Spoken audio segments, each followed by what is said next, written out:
오늘 말씀은 누가복음 4장 31절부터 44절까지입니다.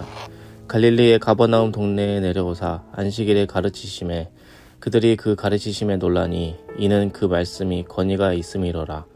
회당에 더러운 귀신 들린 사람이 있어 크게 소리질러 이르되 아 나사렛 예수여 우리가 당신과 무슨 상관이 있나이까? 우리를 멸하러 왔나이까? 나는 당신이 누구인 줄 아노니 하나님의 거룩한 자니이다. 예수께서 꾸짖어 이르시되 잠잠하고 그 사람에게서 나오라 하시니 귀신이 그 사람을 무리 중에 넘어뜨리고 나오되 그 사람은 상하지 아니한지라. 다 놀라 서로 말하여 이르되 이 어떠한 말씀인고 권위와 능력으로 더러운 귀신을 명하며 나가는도다 하더라. 이에 예수의 소문이 그 근처 사방에 퍼지니라.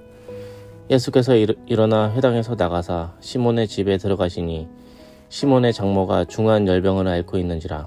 사람들이 그를 위하여 예수께 구하니 예수께서 가까이 서서 열병을 꾸짖으신데 병이 떠나고 여자가 곧 일어나 그들에게 수종드니라. 해질 무렵에 사람들이 온갖 병자들을 데리고 나아오매 예수께서 일일이 그 위에 손을 얹으사 고치시니 여러 사람들에게서 귀신들이 나가며 소리질러 이르되 당신은 하나님의 아들이니이다. 예수께서 꾸짖으사 그들이 말함을 허락하지 아니하시니 이는 자기를 그리스도인 줄 알미러라. 날이 밝음에 예수께서 나오사 한적한 곳에 가시니 무리가 찾다가 만나서 자기들에게 떠나시지 못하게 만류하려 하매 예수께서 이르시되 내가 다른 동네들에서도 하나님의 나라 복음을 전하여야 하리니 나는 이 일을 위해 보내심을 받았노라 하시고 갈릴리 여러 회당에서 전도하시더라. 아멘. 예수님께서는 고향 나사렛에서 내려오셔서 가버나움으로 가십니다. 오늘 말씀은 가버나움에서 행하신 일들을 이야기하고 있는데요. 먼저 예수님은 유대 전통을 따라서 회당에서 말씀을 가르치십니다. 예수님의 말씀을 들은 사람들의 반응은 이렇습니다. 32절에 그들이 그 가르치심에 놀라니 이는 그 말씀이 권위가 있음이러라. 예수님의 말씀에는 권위, 권세와 위엄, 즉 힘과 능력이 있었는데요. 이 말씀의 능력이 미치는 범위가 어떠한지 오늘 말씀 사건들이 잘 보여주고 있습니다. 예수님의 말씀, 그 능력이 미치는 범위는 어디까지일까요? 첫 번째, 예수님의 말씀은 영적인 모든 문제에 권위와 능력이 있습니다. 예수님의 말씀을 전하신 회당에 갑자기 더러운 귀신 들린 사람이 나타납니다. 그가 소리를 지릅니다. 귀신은 영적인 존재이죠. 귀신에게 들려있는 이 사람은 영적으로 병들어 있는 상태임을 알 수가 있습니다. 하나님을 제대로 볼 수가 없게 억누르고 억압하는 것이 바로 악한 영적인 세력의 역사입니다. 그런데 무엇으로 인해 귀신은 이 소동을 일으켰을까요? 바로 예수님의 말씀의 능력 때문입니다. 34절에 귀신 들린 사람이 말합니다. 아 나사렛 예수여 우리가 당신과 무슨 상관이 있나이까? 우리를 멸하러 왔나이까? 나는 당신이 누구인 줄 아노니 하나님의 거룩한 자니이다. 귀신들은 자신들을 멸하러 왔는지 예수님께 묻습니다. 사탄의 권세, 사망과 음부의 권세가 멸하는 날, 바로 하나님의 나라가 임하는 때이죠. 이처럼 예수님의 말씀을 통해서 귀신 들린 사람 가운데 하나님 나라가 임하게 됩니다. 예수님의 말씀은 누구도 손쓸 수 없을 만큼 영적인 어려움에 있는 영혼에게도 닿았습니다. 영적인 고통 중에 억눌려서 하나님을 바로 볼 수 없는 영혼을 자유케 하는 그 말씀이 이 영혼에게 닿았습니다. 예수님께서 귀신을 꾸짖으시자 귀신은 떠나가게 되었습니다. 사람들이 놀란 것은 단순히 귀신이 떠났다는 현상 그 자체가 아닙니다.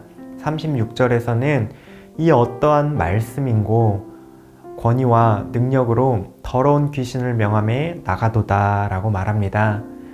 이처럼 이 당시 회당에서 가르치던 그 어떤 율법교사나 바리새인들은 율법에 대한 지식은 있었지만 그 말씀 가운데 생명은 없었습니다. 그러나 예수님은 다릅니다. 사람들은 예수님의 말씀 속에 드러나는 하나님 나라의 권위와 능력에 놀라고 있습니다. 두 번째, 예수님의 말씀은 육신의 아픔과 문제에도 능력이 있습니다. 곧이어 예수님은 회당에서 나와 시몬 베드로의 집에 들어갑니다. 그곳에는 중한 열병을 앓고 있는 시몬의 장모가 있는데요. 고대의 가장 무서운 병 중 하나는 열병입니다. 요즘같이 해열 진통제가 없던 시절에는 고열로 많은 목숨을 잃었죠. 시몬의 장모는 육체의 아픔과 연약함 속에서 씨름하고 있습니다. 서서히 생명을 잃어가고 있죠. 예수님의 말씀은 이와 같이 육체의 연약함, 아픔을 가진 영혼에게도 찾아가십니다. 가까이 가서 열병을 향해서 말씀으로 꾸짖으십니다. 그러자 곧바로 병이 떠나가고 시몬의 장모는 예수님을 섬깁니다. 이처럼 예수님의 말씀의 능력은 육체의 약함에도 미치게 됩니다. 예수님께 나아오는 온갖 병자들을 일일이 고쳐주시고 여러 사람들의 귀신 들린 것들을 쫓아내 주시죠. 예수님의 말씀은 영적인 문제에서부터 육적인 문제에 이르기까지 그 능력이 미치지 않는 범위가 없습니다. 이제 그 말씀은 그 한 곳에 머무르지 않고 다른 동네에도 이르게 되는데요. 43절에서 예수님께서 이렇게 말씀하십니다. 예수께서 이르시되 내가 다른 동네들에서도 하나님 나라의 복음을 전하여야 하리니 나는 이 일을 위해 보내심을 받았노라 하시고, 하나님 나라 복음, 그 능력이 온 세상에까지 미치도록 주님은 일하셨습니다. 그 말씀의 능력은 오늘 우리에게도 동일하게 미칩니다.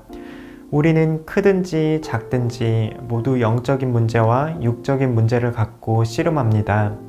세상 근심과 염려로 인해서 우리는 하나님을 제대로 바라보지 못하고 믿음이 흔들릴 때가 있습니다. 스스로 끊기 어려운 반복적이고 습관적인 죄에도 빠져들 때가 있습니다. 이러한 크고 작은 영적인 문제들이 하나님과 우리 사이를 멀어지게 만들곤 합니다. 또한 육체의 약함은 말하지 않아도 시간이 흐를수록 빈번하게 찾아옵니다. 날로 몸과 마음은 쇠하여 늙어가는 것이 인간 세상사입니다. 이러한 문제들 가운데 우리가 붙들 수 있는 것은 예수 그리스도의 말씀입니다. 말씀이 우리를 새롭게 합니다. 하나님 나라의 복음은 우리 삶의 모든 영역에 뿌리를 내려 새로운 생명으로 바꾸어 줍니다. 영적인 어떠한 문제도 육체의 약함도 말씀의 권위 아래 있습니다. 주님의 말씀이 바꾸지 못할 우리의 현실은 없습니다. 오늘 하루도 말씀을 통해 영적으로 육적으로 새롭게 되는 그러한 은혜 누리며 자유와 회복 경험하시길 소망합니다. 함께 기도하시겠습니다. 하나님을 바로 알고 믿고 바라보지 못했던 우리의 영적 상태를 말씀을 통해 새롭게 하옵소서. 주님의 말씀을 의지합니다. 우리의 육신과 마음의 연약함을 돌보아 주옵소서. 오늘 하루도 말씀을 붙들며 말씀의 능력 충만히 경험하시길 소망합니다.